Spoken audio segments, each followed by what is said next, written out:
Baik, Assalamualaikum warahmatullahi wabarakatuh. Semua sudah bersedia? Kita teruskan. So, kita mulakan dengan 7 makanan yang paling utama. Sebenarnya lebih pada 7, tapi tak larat lah kalau kita cerita semua lebih pada 7. Kita nak makan apa pula tinggal kan? Jadi tak masuk akal pula nanti. Hidup tu jadi macam tak syok pula kan? So, anda boleh tak sambilan you tengah masuk ni tekan share? Sebab saya nak bagi pada anak-anak muda malam ni kalau boleh.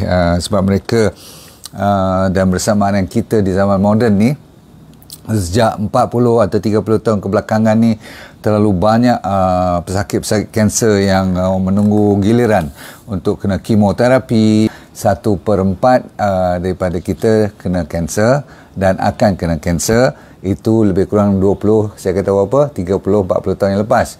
Sejak 10 tahun yang kebelakangan ni, 1 in 3 dan lelaki satu ketika nanti dalam 2050 tak salah akan 1/2 daripada kita akan kena dipanggil kanser. Tak kira lah kalau kanser bahagian lelaki tu selalunya colorectal, prostate cancer, kadang-kadang boleh dapat lung cancer. Wanita yang lebih kerap ialah of course breast cancer, uterine cancer, reproduction organ punya wanita tu selalu kena. Kadang-kadang thyroid pun boleh kena kanser. Macam saya dulu kena lymph node, lymphoma. So akan sampai satu ketika nanti kita akan cerita macam orang kena diabetes je, macam tak heran pula dah. So jangan main-main sebab kanser walaupun dia tidak terus membawa maut, tetapi akhir-akhirnya kalau kita tak jaga, bila dia pergi ke stage 3, stage 4, kadang-kadang nak reverse balik tu agak susah sedikit. Namun masih ada peluang dan harapan pada malam ni. Cuba dengar elok supaya siapa yang dah kena kanser ataupun sedang melalui rawatan kanser, tolong tengok dulu apa makanan yang you wajib tolak ke tepi. Yang malam saya cerita ni. Bagi mereka yang kenapa saya nak dengar anak-anak muda ataupun berdepan dengan mereka pada malam ni ialah sebab mereka lah antara orang yang akan orang kata apa, kalau salah makanan nanti dia akan memicu, will actually boost the speed of getting cancer. Tak payah tunggu umur 5-60 tahun, kadang-kadang umur 35-40 dah mula buat cerita. Betul-betul? Baik. Nombor 1, dan bila you dengar nanti, you jangan kata alamak, yang ni hari-hari yang tengah makan. Itulah saya nak cerita benda yang kebiasaan yang kita makan, bukan benda yang alien. Yang alien tu saya berbual luar sekali, terutama sekali alkohol dan smoking. Sebab 2 ni kalau saya masukkan dah jadi 8. Saya nak bagi 7 je malam ni. Tetapi you tulis dulu smoking and alcohol. Disebabkan kita orang Muslim, saya percaya you tak smoke. Smoking orang Muslim isap okok je kan? Confirm. Kalau isap okok, memang you tengah tempah tiket untuk nak pergi ke tak tahulah sama ada you guna perkataan neraka dunia ke apa. Sebab kanser ni, kalau you tak pernah kena kanser, jangan melawak. Itu maksud saya kan. So smoking, yes, ramai pula tu orang Islam, orang Melayu yang smoking kalau bandingkan dengan orang China Alit dengan India, betul tak? So boleh tak kita sedar diri sikit, sebab dah lah kebelakangan daripada masalah-masalah ekonomi, masalah-masalah education, sampai penyakit pun kita pula jadi orang nombor 1. Tak syok lah macam tu, dadah kita dalam nombor 1, betul tak? So please, saya nak smoking you ambil secara serius out. Tak boleh bau asap okok pun tak boleh. Kalau suami you ada bau asap okok kat baju dia, gantung kat dalam bilik you, and you tengah kena kanser, minta maaf kat suami, kata saya ni nak minta cakap mungkin bunyi macam kasar, abang tak boleh tidur dalam bilik malam ni sebab baju abang bau okok. Sebab second hand smoke yang bau saja pun dah cukup untuk memicu lagi sekali, booster kepada kanser. Tu saya nak habis yang nombor 8, padahal nak bagi 7 je. Satu lagi, alkohol. Saya percaya kita tak minum alkohol, sebab kalau you minum alkohol, lagi sekali you percepatkan proses sampai ke liver cancer pun boleh kena. Baik, balik pada nombor 1 yang saya nak cerita pada malam ni ialah nombor 1 ialah instant food. Tahu instant food? Makanan cepat. Tak kira apa, asalkan dia instant je. Sebab apa? Dia ready made. Kalau ready made ni, saya nak beritahu kat you, adakah makanan kat dunia yang natural, yang ready made? Saya nak tanya you all. Okey, secara fitrahnya Tuhan bagi tu terus. Kecuali buah-buahan lah, atau sayur-sayuran yang boleh kita makan terus secara mentah pun ada, betul. Ada jenis kacang-kacang yang fresh pun boleh juga, tapi kebanyakan kacang pun nak kena digoreng dulu, nak kena disalai dulu kan. Tapi jarang-jarang ada semacam mie ke, macam laksa ke, macam nasi ke yang ready made. Faham tak? Saya minta maaf bagi mereka yang buat frozen food tu, not too bad lah, okay? Boleh tahan juga. Tapi yang macam, you tahu tak, yang saya sebut terus lah, macam ramen yang you tengok kat kedai-kedai orang beratur, sampai satu ketika tu saya tak mau sebut nama, tapi you all tahu kan, macam I tengok apa dia punya tabung dia, apa tu, dia punya kotak kan, dia punya mangkuk dia yang dibuat dah lah dengan styrofoam, itu pun dah cancer forming. Makanan yang telah disiapkan dengan disalut dengan waxnya, dengan minyaknya, dengan bagi dia tahan lama sampai berapa tahun, tak tahulah, mi bihun tu semua berapa lama boleh tahan. That one campur dengan dia, tahu, serbuk dia tu confirm. Okay, you tak percaya, you pergi buat research, you bagi tahu kat saya sama ada boleh ke tak boleh you makan secara sekali-sekala pun saya tak galakkan. Pasal apa? Sebab dia cukup kuat dengan proses punya material seperti pengawet, perasa, penyedap dia, pewarna lagi, saya tak tahu apa lagi. Okay, tetapi yang saya tahu dalam bubuk tu mesti ada MSG, mesti ada benda yang kalau tidak macam mana dengan tuang air panas je, you rasa punya sedap. Number 1, all the instant food. I think you faham.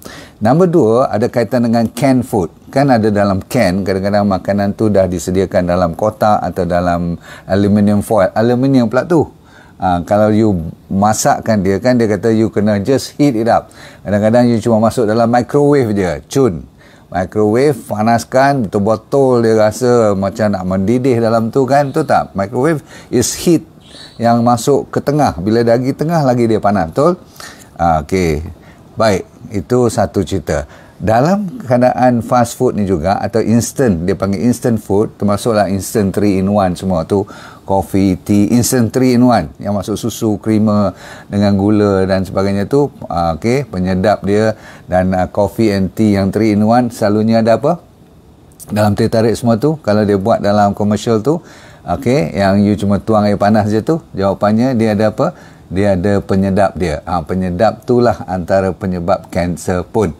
Okay, alright. Starch, kalau you campur makan bahan berkarbohidrat, you tolong jangan campur dengan benda yang berlemak ataupun campur dengan benda yang berprotein.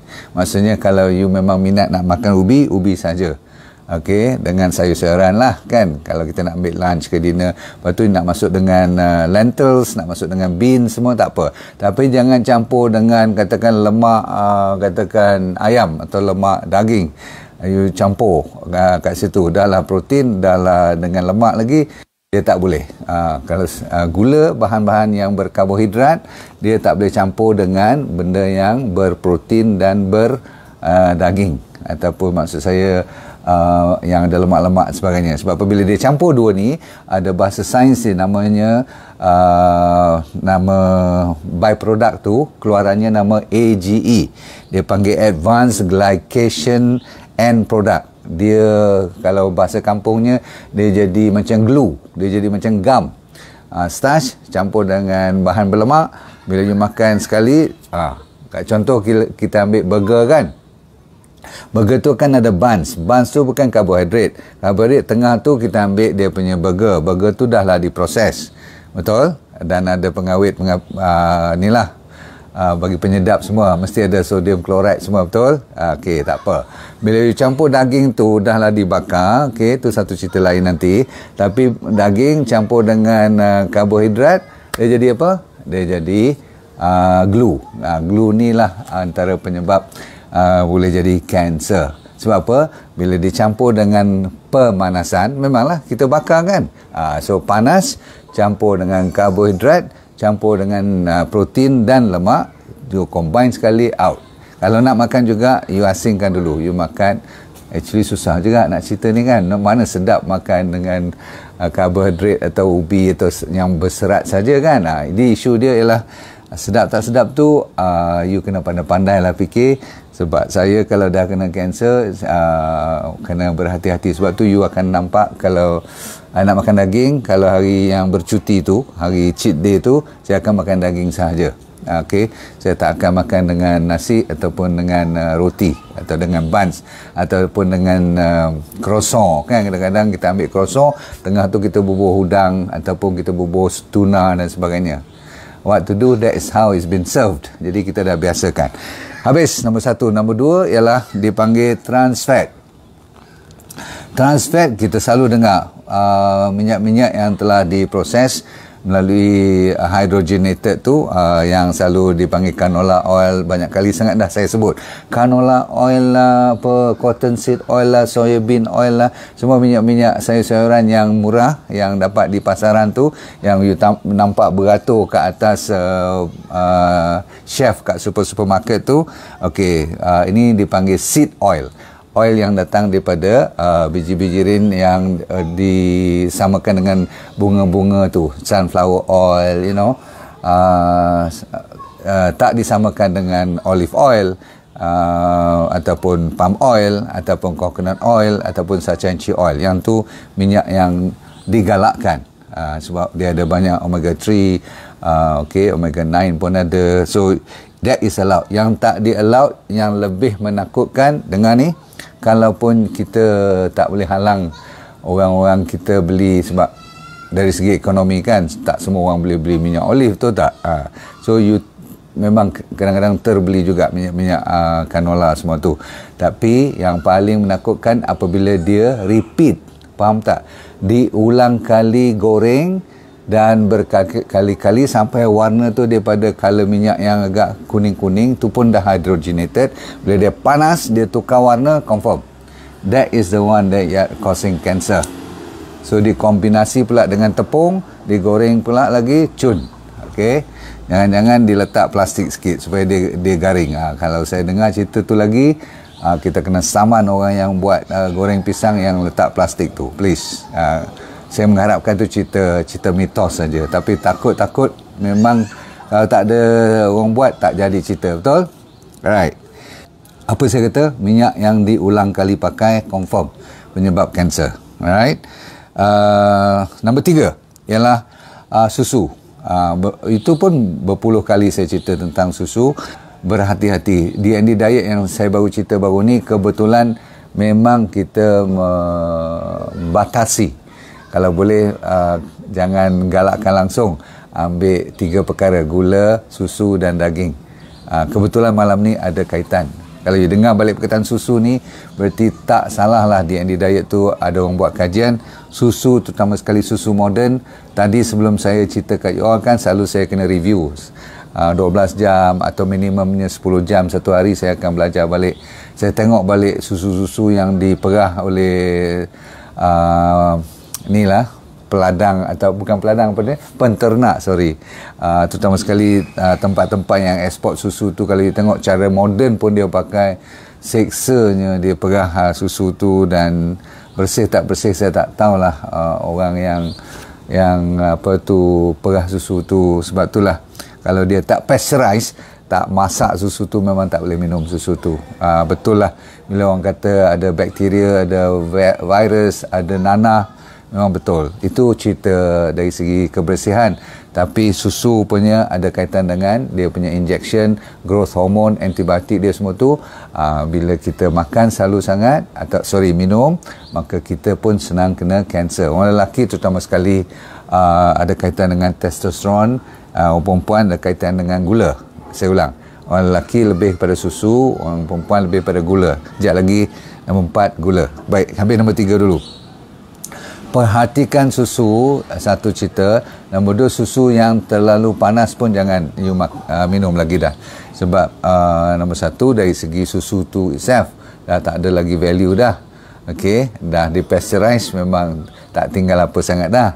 Nombor 2 ialah susu juga, selain daripada antibiotik, growth hormone semua tu, kalau you makan terlalu panas pun bahaya. 1, bukan kata susu saja soal panas ni, apa saja yang air kosong pun kalau terlalu panas dia juga penyebab kanser. Sebab tu kalau you dengar dulu saya ingat main-main aja, orang Chinese kan dia suka ambil benda yang panas. You perasan tak? Dia jolok dengan dia punya chopstick tu, bunyi serup tu. Itu budaya. Tapi dari segi panas dia orang suka. Bahaya. Dia boleh menyebabkan cancer of the oropharynx, nasopharyngeal carcinoma, okay? Masalah esophagus, masalah sampai ke stomach pun. Sebelum dia jadi agak sejuk sedikit. So jangan terlalu panas ambil makanan atau minuman. Boleh?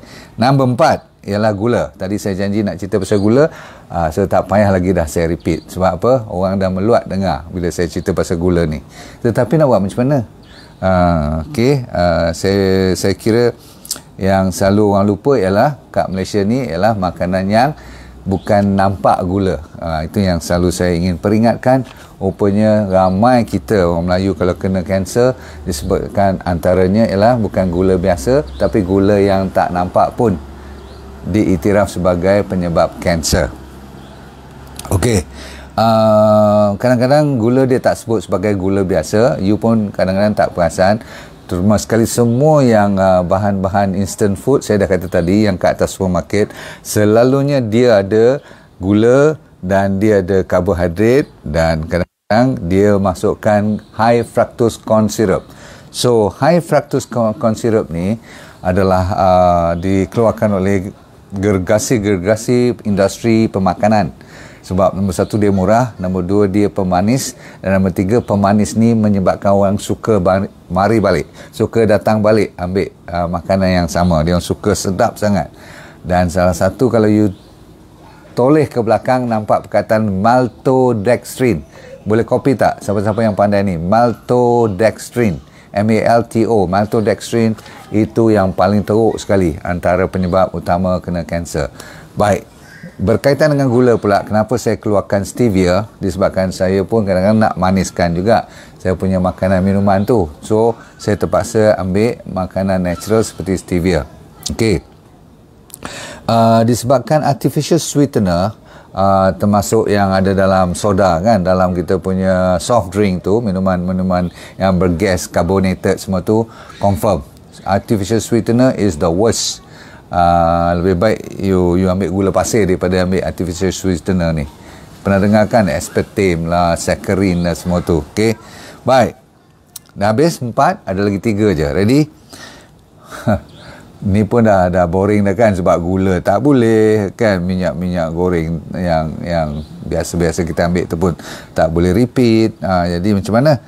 Glyphosate pula. Number 5 adalah bahan-bahan seperti yang dikeluarkan brand macam Roundup, macam apa lagi saya yang tahu, racun-racun untuk sayur-sayuran atau cili-cili kita, buah-buah kita tu. Walaupun kita recommend sangat pandai tentang diet untuk buah-buahan pagi, lepas tu sayur-sayuran untuk plate number 1 tu kan, saya dah cerita, berhati-hatilah. Saya dengar kata bayam pun orang dah spray. Yang paling saya boring dengar ialah kangkung pun orang spray. Habis kita nak makan apa ni? So mau tak mau kita kena sabarlah. Rendam 20-30 minit, air cuka, air garam, air ozon. Kan, ingat tak, baking soda semua tu kena buat. There is no choice. Alright, kalau tidak glyphosate ni confirm. Siapa pun tahu. Roundup, dia nanti round up kita semua nanti. Jangan main-main. Dia tak bukan peduli kita sengsara ke, kalau mati terus tak apa. Masalahnya kanser ni tak mati hari tu. Itu isu je. Tuhan bagi rezeki kat saya, betul tak? Kena pada 201. Okey, lega dah, cantik dah, lupa diri 2011. Nak masuk 2012, hampir 10 tahun saya kena lagi sekali. Banyak sangatlah bahan-bahan yang akan kita dedahkan balik kalau kita tak jaga diri. So saya mengingati diri saya untuk nombor 6 pula. So tadi racun serangga, confirm, jaga baik. Walaupun kita ambil sayur, kononnya sihat. Kalau salah-salah bulan, orang yang tak makan sayur yang okey, kita yang makan sayur buah-buahan ni pun boleh kena juga. Okey, last 2. Yang ni you jangan marah I pun sedap sangat benda ni. French fries, siapa tak suka French fries? Okay, so French fries, dalam French fries, lepas tu selalu dia akan bagi sama ada you pun ambil sendiri dalam bentuk botol ataupun dalam bentuk sachet. Apa nama dia? Cepat. You mesti nak cicah dengan apa? Dengan kecap. Dia punya kecap tu, yang kata kononnya tomato kecap tu, I ingat tak sampai 10% kot tomato dia, 90% lagi semua termasuk gulanya, dia punya MSG-nya, dia punya pewarnanya, dia punya pengawetnya.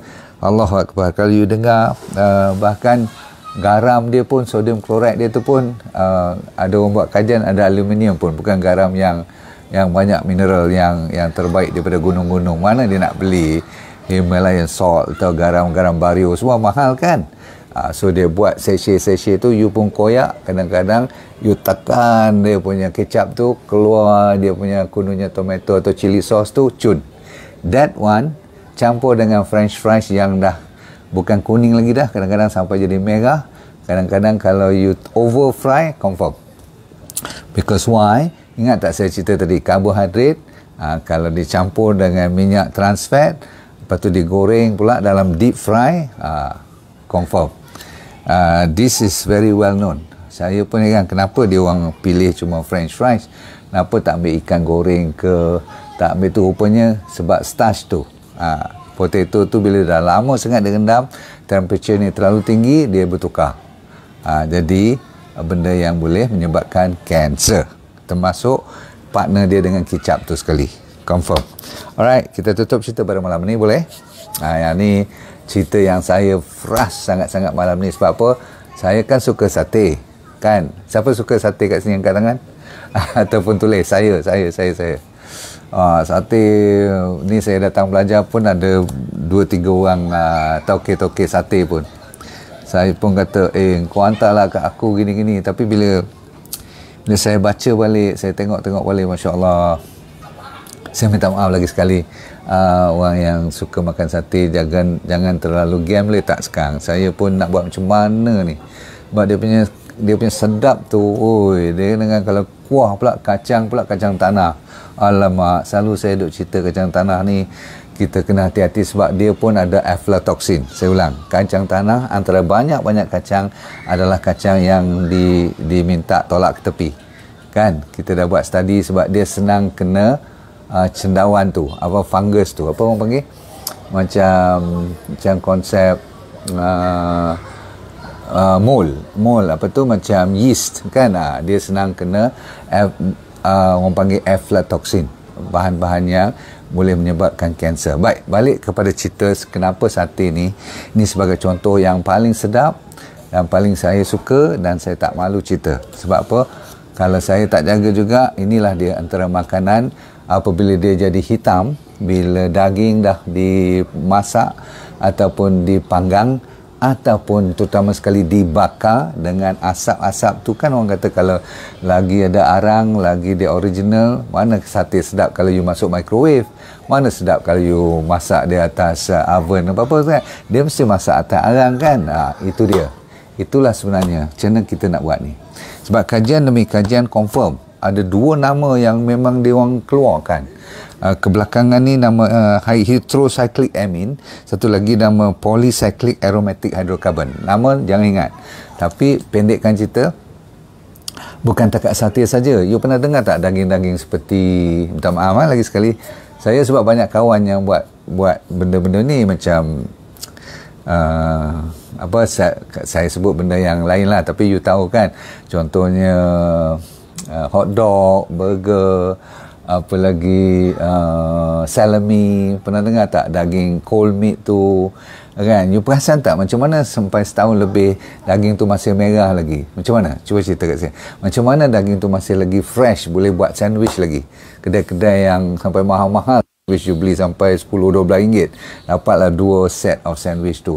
Dah lah campur dengan starch, maksudnya roti bakar tu kan. Lepas tu campur pula daging yang dah lama salai kat situ, dipanaskan, you makan cunnya. Adalah kot salad sikit, adalah cheese sikit pula kat situ.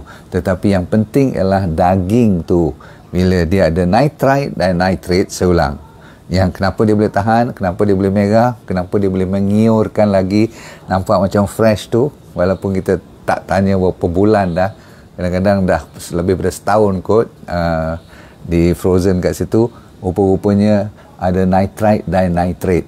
Anda pernah dengar kan?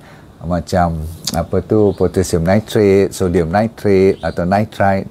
Bila dia kena heat, kena panas, maksudnya kenapa? Kena bakar ke, ataupun kena kalau kat sandwich store tu, tak saya sebut nama brand-brand, you pun beratur punya, cantik punya, dia panaskan kat microwave lagi, panas tu saja, bila kena dengan bahan nitrite dan nitrate, dia tukar jadi nitrosamin.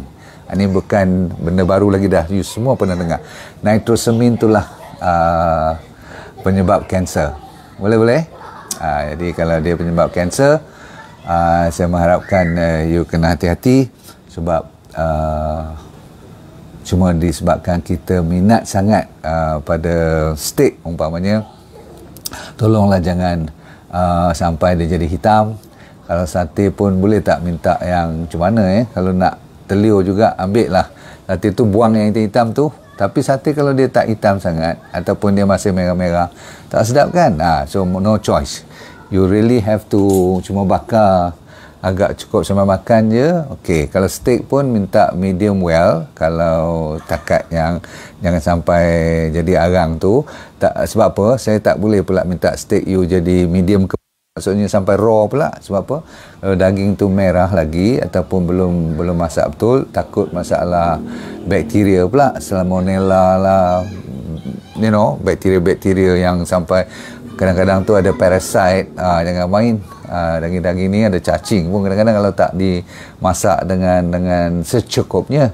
So sayur-sayur saya lupa nak cerita, janganlah semuanya mentah pun. Sebab apa, zaman sekarang ada juga sayur-sayur yang you kena celur dia, janganlah masak sampai layu, saya kata.